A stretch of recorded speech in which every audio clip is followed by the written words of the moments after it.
Hola, ¿qué tal, mis queridos estudiantes? Bendiciones para todos y bueno, quienes habla, como siempre, su profe Abelardo Palacio. Y vamos a hacer un recorrido, ya que hemos llegado al final de nuestro año escolar y queremos repasar cada uno de esos puntos que nosotros estuvimos viendo en el área de matemática. Bien, acompáñenme. Iniciamos hablando acerca de los números y recordamos que un número es la representación simbólica de una cantidad. Sí, señor. Y los números, como los conocemos hoy, no iniciaron de la noche a la mañana. No fue que Dios dijo, hágase los números y salieron todos los números que aparecen hoy.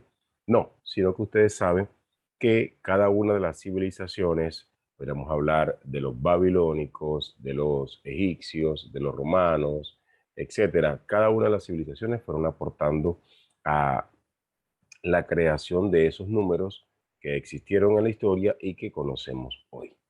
Por ejemplo, podemos decir que los números babilónicos se llamaban cuneiformes. ¿Por qué? Porque tenían formas de cuñita. Listo. Y que ellos los escribían en tablitas de arcilla. Bueno, si hablamos de los números egipcios, ellos utilizaban diferentes símbolos de la naturaleza para representar su numeración. ¿Ok? También podemos hablar de los números romanos, ¿ok? Que utilizaban letras para representar cada uno de sus números. Sabemos que utilizaban la I para representar el 1, la X para representar el 10, la V para representar el 5.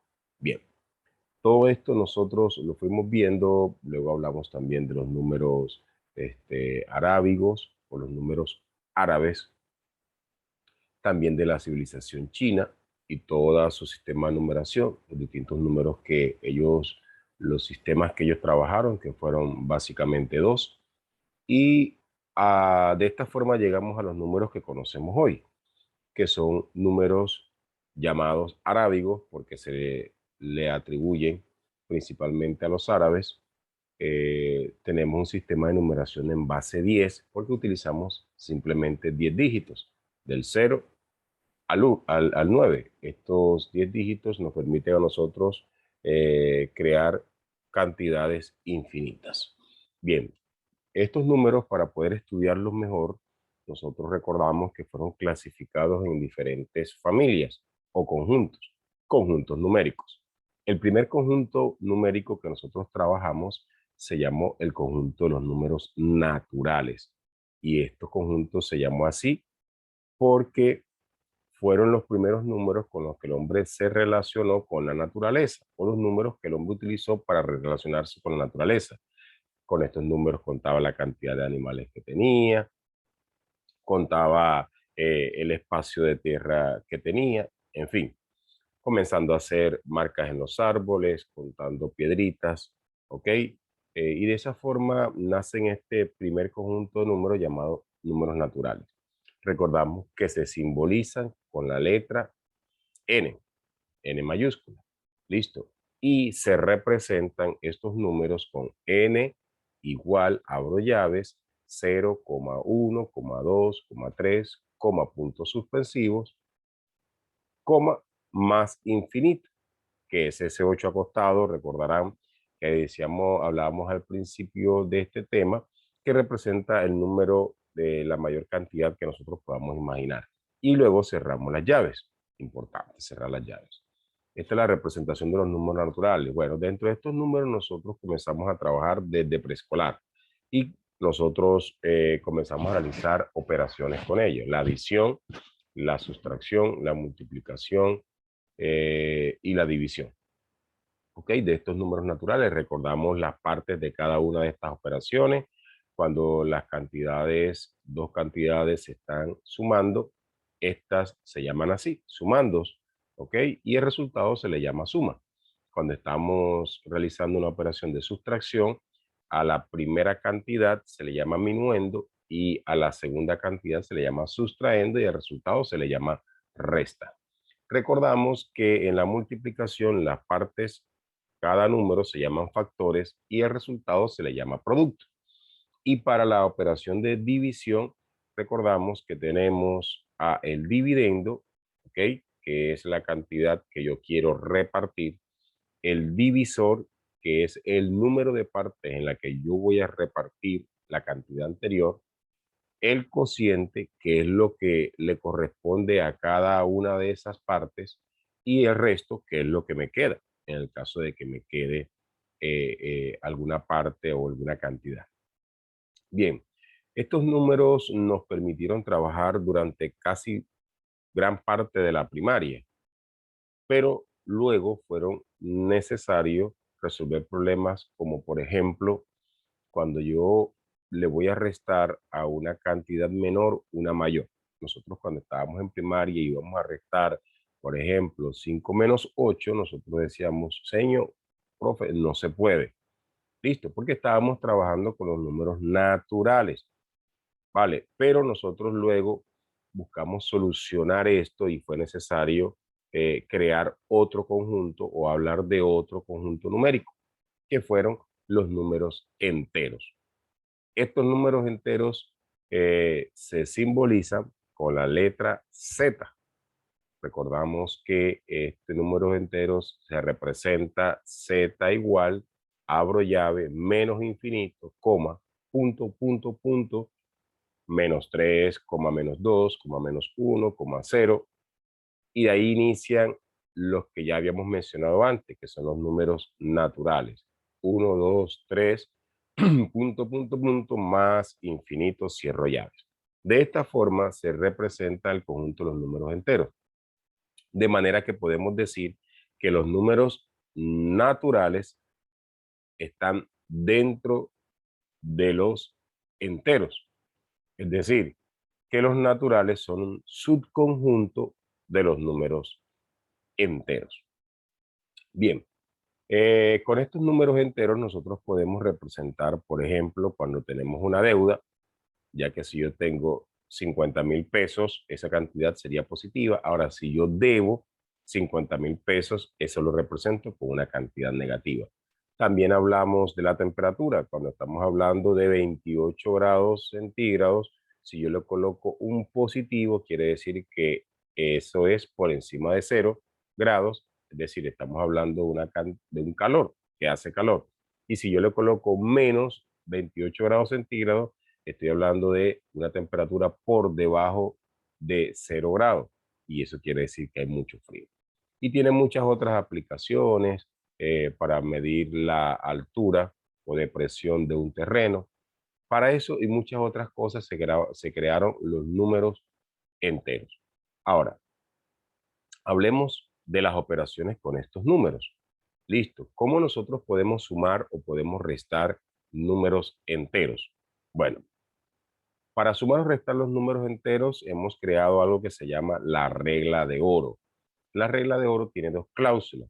Dice que si los números que yo voy a sumar o voy a restar tienen el mismo signo, entonces lo que debo hacer es sumarlo y colocar el mismo signo. Es decir, signos iguales se suma y se coloca el mismo signo.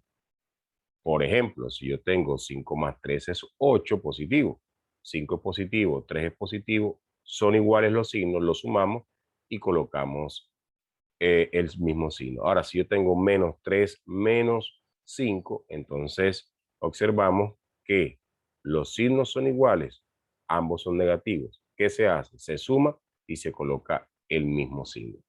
El resultado sería entonces menos 8. Esta regla la vamos a aplicar cuando estemos sumando o restando números enteros. Ahora, si los signos son diferentes, por ejemplo, menos 5 más 3, ¿qué debemos hacer? Debemos restar esas dos cantidades o esos dos números y colocarle el signo del que tenga mayor valor absoluto o del número mayor.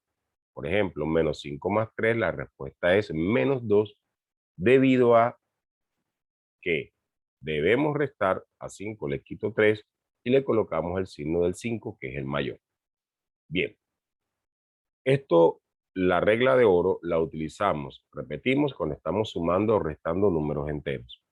Dice una vez más, importantísima esta regla, por eso le pusimos ese nombre. Signos iguales se suma y se coloca el mismo signo, signos diferentes se resta y se coloca el signo del mayor. Ahora, cuando estamos multiplicando o dividiendo números enteros, tenemos que aplicar otra regla y a esa la hemos llamado la regla de plata. La regla de plata es la que encontramos en un cuadrito donde nos dice que más por más o más entre más siempre va a ser más. Se aplica la misma para la multiplicación y para la división. Más por más es más. Menos por menos es más. Más por menos es menos. Y menos por más es menos. Esto es la regla de plata y repito, se utiliza para cuando estamos multiplicando o estamos dividiendo. Muy bien. Luego de estos conjuntos numéricos, el natural y el entero, fue necesario hablar de cantidades que no necesariamente eran enteras, sino que podían estar fraccionadas o partidas o quebradas. Y todas estas palabras que les acabo de mencionar son palabras que se utilizan para nombrar el siguiente conjunto numérico, que es el conjunto de los números racionales. El conjunto de los números racionales se simboliza con la letra Q. Recuerdan que todas son mayúsculas. Y estos números racionales contienen a los conjuntos anteriores, es decir, naturales y enteros, y además tienen números que pueden no ser enteros, es decir, pueden ser o decimales o fracciones. Esas dos palabras importantes porque es que los números racionales pueden aparecer como números enteros, como fracciones o como decimales. Y recordemos cada una de estas. Pero antes, digamos, ¿cómo se representa el conjunto de los números racionales? Bueno, sería Q igual, abro llaves, X igual a sobre B, donde A y B pertenecen a los números enteros. Cerramos ya. Y por supuesto, B tiene que ser diferente de 0. Listo. Hablemos acerca de los números decimales. Estos números decimales se representan con dos cantidades separadas por una coma. La cantidad que está a la izquierda de la coma, que se llama la parte entera, y la cantidad que está a la derecha de la coma, que se llama la parte decimal. Listo. Esto vendrían siendo los números decimales. Nosotros trabajamos operaciones con decimales, cómo se suman, cómo se restan. Recordamos que esto se hace ordenando los números coma debajo de coma. Así siempre tenemos que sumar o restar los números decimales. Bien, también trabajamos durante el año cómo se multiplicaban los decimales. Recordamos que para esto hacíamos una multiplicación normal. Le quitábamos las comas y los multiplicábamos normalmente. Pero antes de quitarle las comas, lo que hacíamos era que contábamos cuánto eran los dígitos que había en cada parte decimal. ¿Para qué? Para que al final de realizar la multiplicación sencillamente contábamos de derecha a izquierda y colocábamos la coma nuevamente ahí. De esta forma se multiplicaba y de una forma similar a esta se dividía. Es decir, dividíamos normalmente y luego consideramos la ubicación de la coma. Vale. Esto al respecto de los números decimales. Hay varios tipos de números decimales, ¿ok? Varias nomenclaturas para estos números decimales. Tenemos decimales finitos. ¿Cuáles son los decimales finitos? Bueno, los que tienen fin, los que su parte decimal tienen fin, ¿vale? Ahora, cuando esa parte decimal es infinita, es decir, no termina, entonces hay otra clasificación. Hablamos de los números decimales infinitos, periódicos y aperiódicos. ¿Cuáles eran los periódicos? Bueno, los que en esa parte decimal infinita se repetían en serie los números y los aperiódicos era cuando no se repetían. Vale, pero cuando esto pasaba era necesario hablar de un nuevo conjunto. Es decir, cuando los números son decimales, infinitos, aperiódicos, ya no forman parte de los números racionales, sino que se tiene que crear una cuarta familia o cuarto conjunto de números, que se llaman los números irracionales. Ya vamos a hablar de ello. Pero antes, hablemos de las fracciones. que también forman parte de los racionales. Recuerden, los números racionales pueden presentarse como números enteros, pueden presentarse como números decimales o pueden presentarse como fracciones. ¿Y qué es una fracción? Bueno, una fracción simplemente es la forma de representar un número de manera de una división. Una fracción tiene dos partes. El número que se encuentra arriba se llama numerador y el de abajo se llama denominador. El numerador es la cantidad que nosotros queremos repartir. Por ejemplo, si yo tengo 7 sobre 2, que se leería 7 medios, 7 es el numerador y 7 podría representar panes. ¿Ok? Serían 7 panes entre dos personas. Lo que estoy haciendo es a través de una representación numérica indicando que quiero darle a 7 panes, quiero darle a dos personas 7 panes. Listo. O quiero repartir 7 panes entre dos personas. Entonces, el numerador es la cantidad que yo quiero repartir y el denominador es en el número de partes a la que yo voy a repartir. Perfecto. De esta forma, estos números fraccionarios o estas fracciones, podemos hablar de cómo se operan, cómo se suman o cómo se restan las fracciones. Recordamos que para sumar o restar fracciones teníamos que hacerlo en carita muerta, así y la boca. Listo. Es decir, numerador por denominador, denominador por numerador y denominador por denominador. También hablábamos de cabeza, pie, pie con cabeza, pie con pie. Este es el proceso para nosotros hacer sumas y restas de fracciones. Pero también hay que destacar que cuando los denominadores son los mismos, se nos hace más fácil la cosa. ¿Por qué? Porque sencillamente sumamos o restamos los numeradores y el mismo denominador lo volvemos a escribir en la solución. Esto es un caso particular. Bien, cuando hablamos de multiplicar fracciones, decimos que la multiplicación se tiene que hacer lineal, es decir, numerador por numerador y denominador por denominador. Estamos hablando de que estamos sumando, restando, multiplicando, dividiendo dos fracciones. Ya si son más fracciones, el proceso se repite. Listo, repito, la multiplicación se hace lineal, numerador por numerador, denominador por denominador. Ahora, la división, bueno, va a depender si el profe le coloca las fracciones una al ladito de la otra o una arriba de la otra. Si es el primer caso, una al lado de la otra, entonces se hace en X, no en cruz. Ninguna operación se hace en cruz, porque las cruz son así y ninguna se hace así. La división de fracciones se hace en X cuando está una fracción al lado de la otra. Es decir, cabeza, cola o cabeza, pie, pie con cabeza. Así de fácil. Ahora, si la fracción está una arriba y la otra debajo, aplicamos la regla de la orejita, la doble oreja, donde la oreja más grande va a ir en el numerador y la oreja más pequeña va a ir en el denominador. Esto es operaciones con fracciones. Bien, ahora aparece, antes de hablar de los números irracionales, aparece una operación, aparte de las cuatro que habíamos visto: adición, sustracción, multiplicación y división. Hablemos de la potenciación. La potenciación. ¿Qué es una potenciación? Una potenciación es una operación matemática donde se realizan multiplicaciones de forma mucho más rápida, ¿ok? De forma mucho más rápida. Las partes de una potenciación es la base, ¿ok?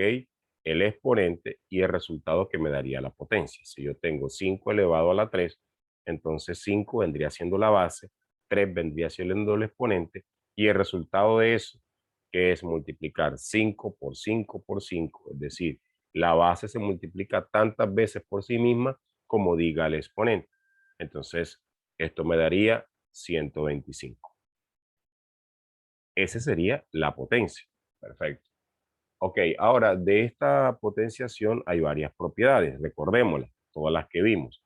Dijimos que cuando la base es diferente de cero y está elevada a la cero, siempre me va a dar como resultado 1. Es decir, toda potencia elevada a la cero, donde la base es diferente de cero, me da como resultado 1. Si yo elevo 5 a la cero es 1, si elevo 10 a la cero es 1, si elevo 1.000.000 a la cero es 1, raíz de 5 a la cero es 1, pero si elevo 0 a la cero, ahí no está definida. Es el único que no podemos decir que es 1. Bien, otra propiedad cuando estamos multiplicando potencias que tienen la misma base. La propiedad dice que en la multiplicación de potencias de igual base se coloca la misma base y se suman los exponentes. Por ejemplo, si yo tengo 5 a la 3 multiplicado por 5 a la 2, entonces eso me daría 5 a la 5. Coloco la misma base y sumo los exponentes. Otra propiedad es cuando estamos dividiendo las potencias. Si dividimos potencias que tengan la misma base, lo que tenemos que hacer es colocar la misma base y restar los exponentes. Es decir, en la división de potencias de igual base, se coloca la misma base y se restan los exponentes. Si yo tengo 5 a la 3 sobre 5 a la 2, el resultado sería 5 a la 1, porque 3 menos 2, 1.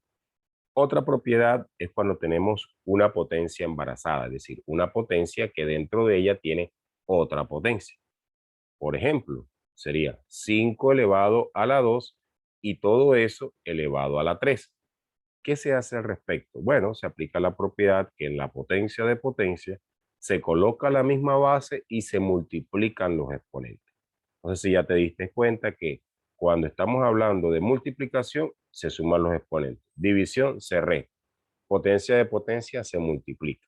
Es decir, si yo tengo 5 a la 2 y eso está elevado a la 3, sencillamente voy a colocar 5 a la 6, porque 2 por 3 son 6.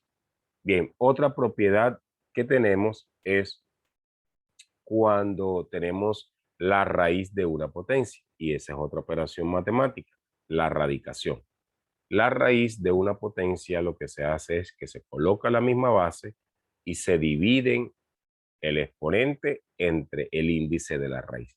Por ejemplo, si yo tengo raíz cuadrada de 5 a la 6, entonces el resultado sería 5 y dividimos 6 entre 2. ¿2 por qué? Porque hablamos de una raíz cuadrada. Y de esa forma conseguimos la respuesta, que sería 5 elevado a la 3.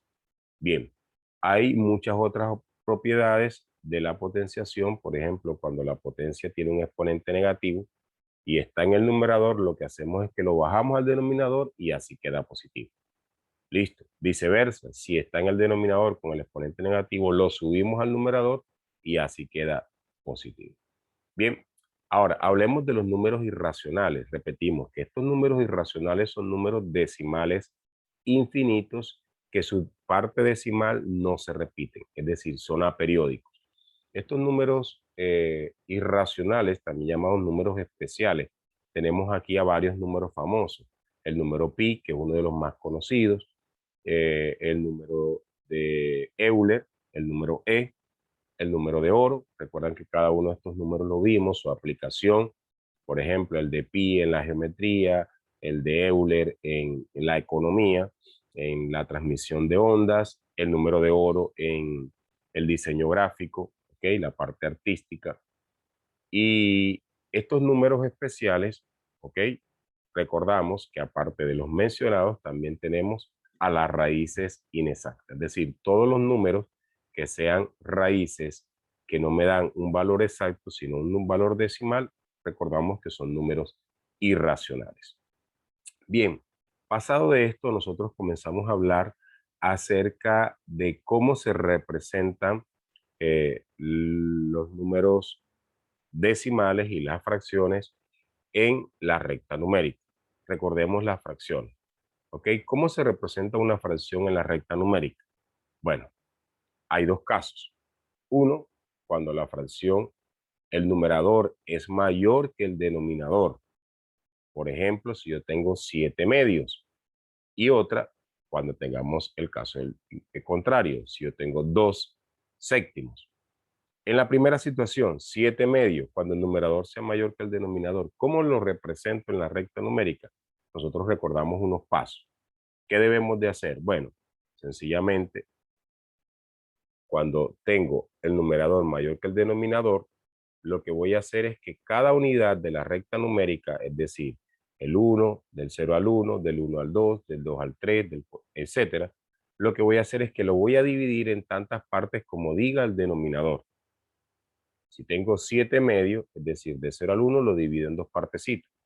del 1 al 2 en dos partes más. Y así, cada unidad la vamos a dividir en dos partes. Y luego lo que vamos a hacer es contar lo que diga el numerador. En este caso contaríamos 7. Por tanto, nos va a quedar ubicado en 3.5 o 3,5. O sea, 3 unidades completas y la mitad de la unidad entre 3 y 4. Así se representa cuando tenemos el numerador mayor que el denominador. Ahora, cuando es el caso contrario, supongamos que tengamos 7 medios o 2 séptimos, perdón, 2 séptimos en esa situación, lo que hacemos es que solamente hacemos una recta numérica de 0 hasta 1. Vale, dividimos eh, esa unidad, ahora la vamos a dividir en ¿cuántas partes? La vamos a dividir en 7 partes y vamos a contar 2. Ese es el procedimiento cuando el numerador es menor que el denominador. No hace falta escribir más números, sino desde 0 hasta 1. Recordemos los números decimales, cómo se representan en la recta numérica. Bueno, los números decimales lo primero que tenemos que hacer es ubicarnos donde está la parte entera. Listo. Por ejemplo, si yo tengo 3,5, lo que tengo que hacer primero es ubicarme en el 3. Hacer el puntico donde está el 3. Luego, la unidad que queda adelante de 3 al 4, la vamos a dividir en 10 porciones. Listo. Ese es el siguiente paso. Dividirla en 10 porciones. Y luego vamos a contar lo que diga la parte decimal. Como era 3,5, ahora nos ubicamos en 3, dividimos en 10 partecitas y contamos 5. Y de esa forma estaríamos representando los números decimales. Después de este tema estuvimos hablando acerca de las ecuaciones y recordamos que una ecuación es una igualdad entre dos expresiones matemáticas que tienen una o más incógnitas. Eso es una ecuación. Las ecuaciones hay varios tipos, dependiendo al número de incógnitas que tenga y dependiendo también a los exponentes que tengan esas incógnitas. ¿Ok? Nosotros trabajamos con ecuaciones lineales o de primer grado, con una sola incógnita. Bien, eso fue el tema en el que nos ocupamos. Recordamos que las incógnitas se representan con cualquier letra del alfabeto. Por lo general utilizamos las últimas cuando son incógnitas, es decir, la X, la Y o la Z. Eso no quiere decir que podemos utilizar cualquier otra letra. Bien, ahora, nosotros las ecuaciones recordamos que tienen dos partes. El primer miembro, que es lo que está a la izquierda de la igualdad, y el segundo miembro, que es lo que está a la derecha de la igualdad. ¿Cómo se resuelve una ecuación? Resolver una ecuación es conseguir el valor de la incógnita. Y para eso el procedimiento matemático se llama despejar. Despejar la incógnita. Listo. Recordamos que nosotros trabajamos unos pasos ideales para poder despejar una incógnita. El primer paso era identificar dónde está la incógnita en la ecuación. Y si la incógnita está en el segundo miembro, volteamos la torta. Ahora, si estaba en el primero o en ambos miembros, lo dejábamos igual. Voltear la torta significa girar la ecuación. Es decir, que lo que estaba antes en el primer miembro, ahora queda en el segundo, y lo que estaba en el segundo, queda en el primero. ¿Cuándo hacemos el giro de la torta? Cuando la incógnita está en el segundo miembro. Listo. El segundo paso es eliminar los denominadores si los hay. Si nosotros teníamos denominadores, es decir, un número dividiendo todo un miembro, los eliminábamos. ¿Y cómo se elimina? Pues pasando a multiplicar al otro miembro. Ese era el paso. Después de eliminar los denominadores, si lo hicimos, entonces íbamos a aplicar paso número 3, propiedad distributiva. Es decir, realizábamos la propiedad distributiva si la había. Y recordamos que propiedad distributiva es agarrar el número que está fuera del paréntesis y multiplicarlo considerando su signo con los términos que tenemos dentro del paréntesis o los números que tenemos dentro del paréntesis. Esa era propiedad distributiva. Después que ya no había paréntesis, no había propiedad distributiva que aplicar, lo que hacíamos nosotros era el siguiente paso, paso número 4, era ordenar todas las incógnitas en el primer miembro y todas las constantes, es decir, las que no tenían letras, en el segundo miembro. Ese era el siguiente paso. Luego, paso número 5, reducíamos términos semejantes, es decir, todas las que eran incógnitas las sumábamos o las restábamos y todas las constantes o números los sumábamos o los restábamos. Y el paso número 6 y último paso sencillamente era despejar. Perfecto. Entonces, después de que vimos esto, hablamos de la manera como se representan las ecuaciones, porque yo puedo pasar de un enunciado a una ecuación fácilmente. Decimos, un número, ¿cómo se representa? Con X, ¿ok? Si yo les hablo a ustedes un número, eso sería X. Si le hablo un número aumentado en 5, la palabra aumentado va a representar la ecuación, la operación matemática de adición. Es decir, si yo digo un número aumentado en 5, eso sería X más 5. Si yo digo un número disminuido en 8, eso sería X menos 8. Listo. Si yo hablo del doble de un número, eso sería 2x. Si yo hablo el triple de un número, 3 multiplicado por x. Si yo hablo de la mitad de un número, x sobre 2. Si hablamos de la tercera parte de un número, sería x sobre 3. Si hablamos de dos números consecutivos, bueno, uno sería x y el otro número sería x más 1. Una ecuación podría ser: la suma de dos números consecutivos es igual a 11. ¿Cuáles son estos números? ¿Listo? Entonces, ¿cómo yo creo esa ecuación? Sería x más 1 igual a 11. Y ya me toca luego despejarla. Bien, cuando hablamos del cuadrado de un número, mira la diferencia. Doble, eh, la mitad y el cuadrado. Todas están relacionadas con 2. Pero el doble es cuando tenemos el 2 delante de la x. La mitad es cuando tenemos el 2 debajo de la x. Y el cuadrado es cuando tenemos el 2 arriba de la x. Es decir, que el cuadrado de un número sería x elevado a la 2. Listo. Si tengo el cubo de un número sería x elevado a la 3. Bien, con estos enunciados lo podíamos convertir nosotros a ecuaciones. Hay mucho más que decir. Recordamos esto. Y luego de esas ecuaciones, poder resolverla a través del despeje. Ok, después de este tema, nosotros nos introducimos en el tema de la geometría, el otro componente de la matemática, aparte de la aritmética. En la geometría nosotros dijimos que este componente lo que hace es estudiar los elementos, las figuras, los cuerpos geométricos y todas sus propiedades. Es decir, la geometría etimológicamente recuerdan que significa geo, tierra, metría, medida, medida de la tierra. ¿Ok? ¿Y qué estudia la geometría? Bueno, estudia las propiedades de los elementos geométricos, la figura geométrica y los cuerpos geométricos. Listo, tan sencillo como eso. Bien, los elementos geométricos, el más elemental, el más básico, es el punto. Recordamos que un punto no tiene dimensiones, es adimensional. Recordamos que los puntos se representan con letras mayúsculas, ¿ok? También tenemos que decir otro elemento geométrico sería la recta.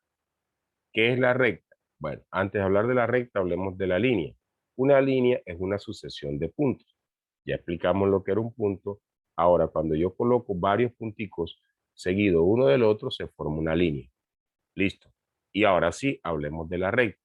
Cuando esa línea, todos los punticos que la conforman tienen la misma dirección, ¿ok?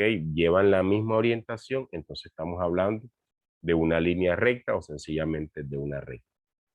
Las rectas se representan con letras minúsculas, ¿ok?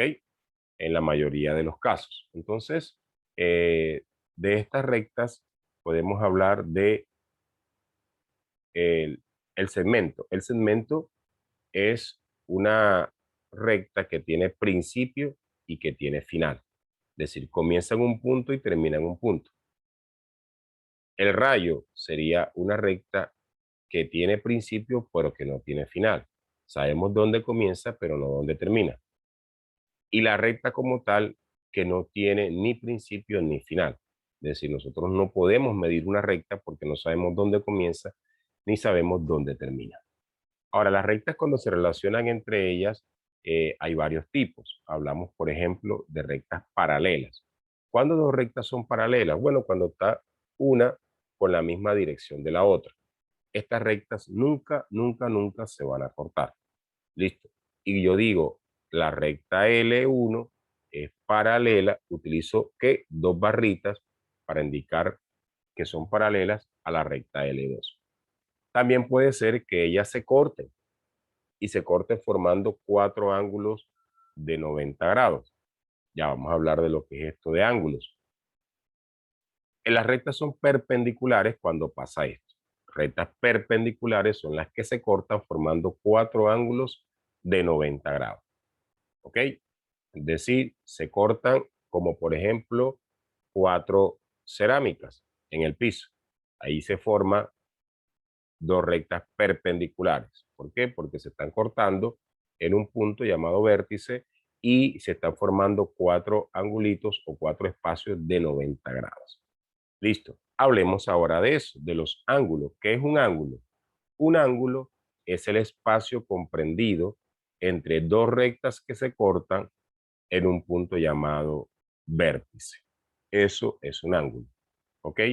Estos ángulos se representan con letras griegas, con números o a veces indicando los puntos o los vértices de esos ángulos. ¿Ok?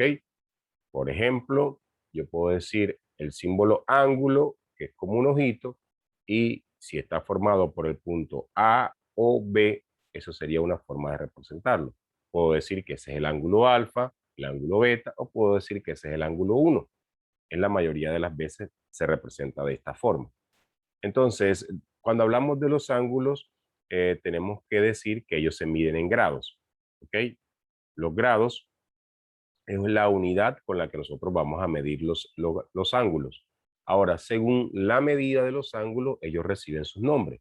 Por ejemplo, si tenemos el ángulo que no mide nada, es decir, que mide 0 grados, se le llama ángulo nulo. No es un ángulo, pero bueno, así se conoce cuando mide 0 grados. Si el ángulo mide entre 0 grados y 90, es decir, es más de 0, pero menos de 90, a ese ángulo se le llama ángulo agudo.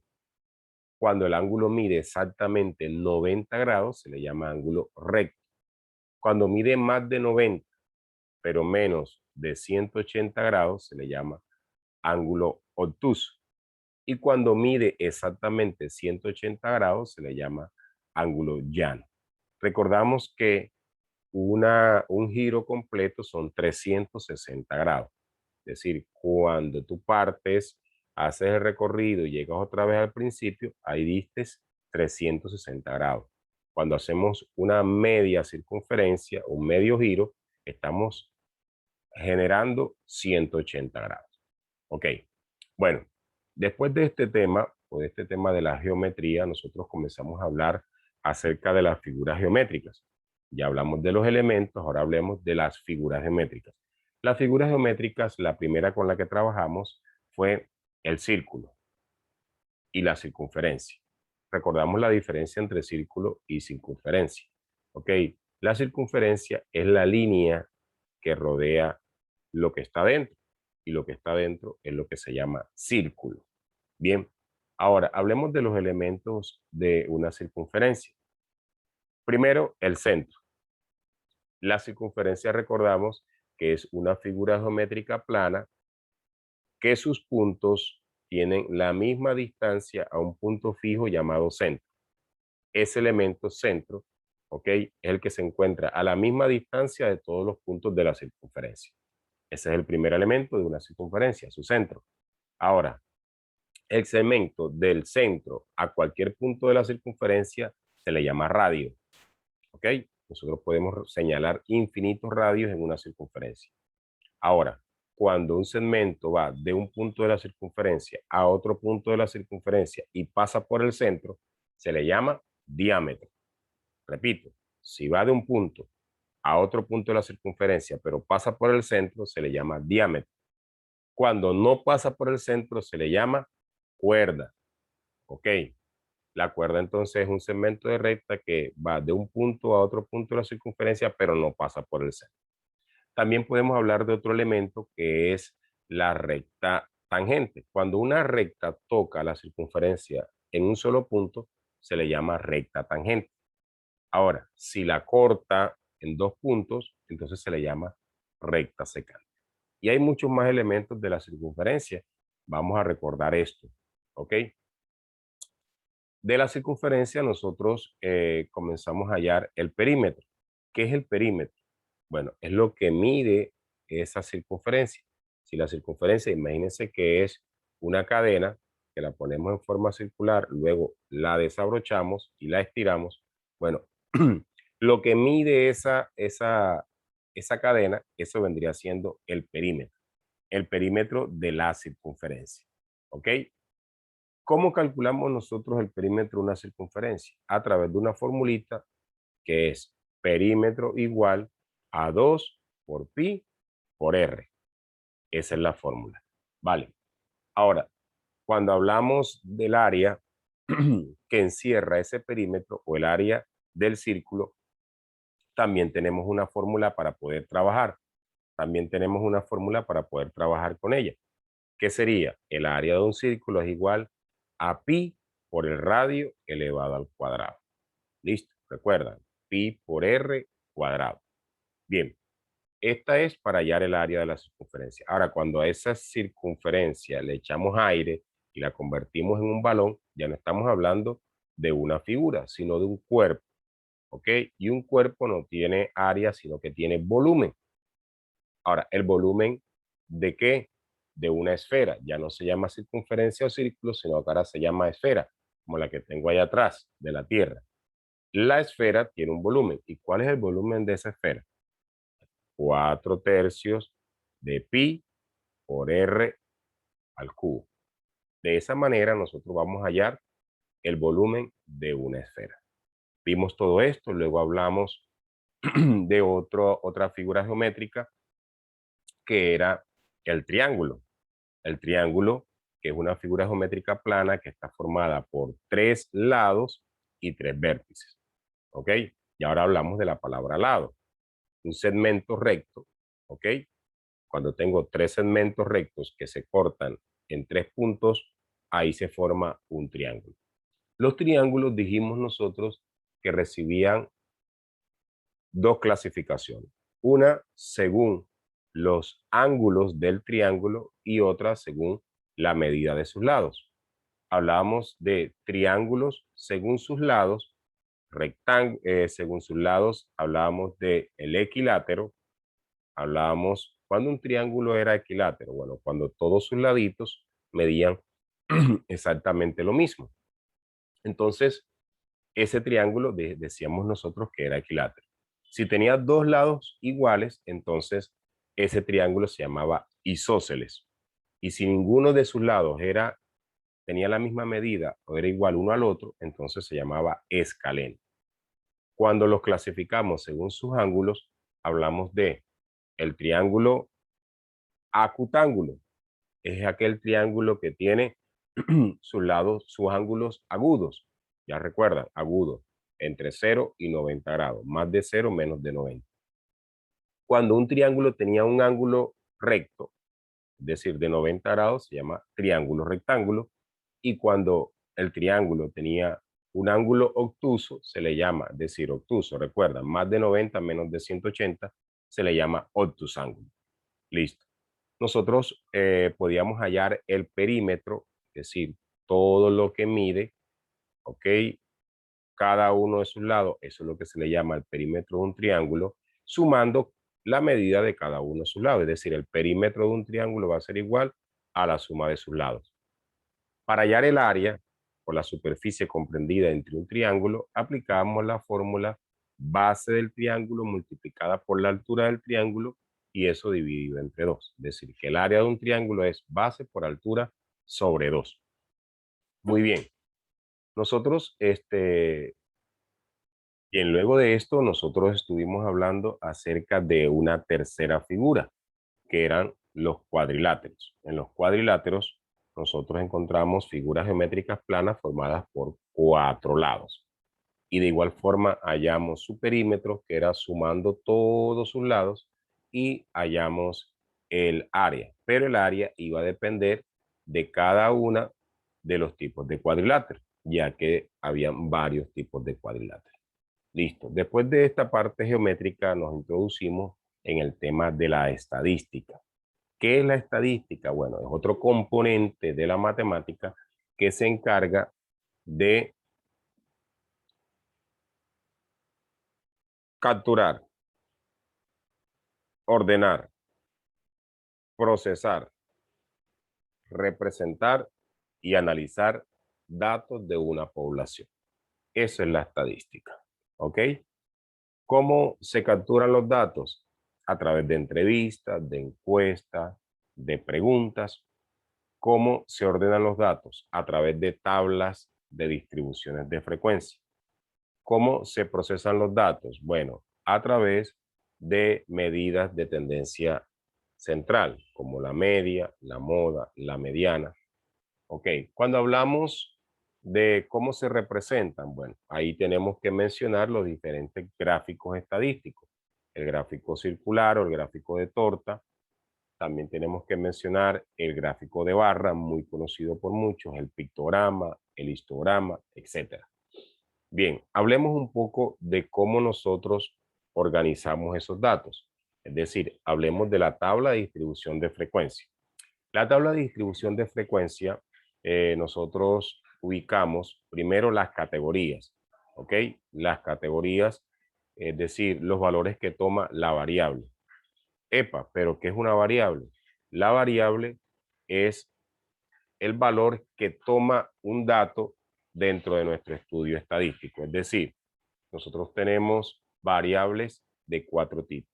Ahí está la variable cualitativa nominal. ¿Cuándo una variable es cualitativa nominal? Bueno, cuando estoy hablando de una cualidad de la población que no necesita ser ordenada. Cuando una variable es cualitativa ordinal, cuando hablo de una cualidad de la población que necesita ser ordenada. También tenemos en tercer lugar las variables cuantitativas.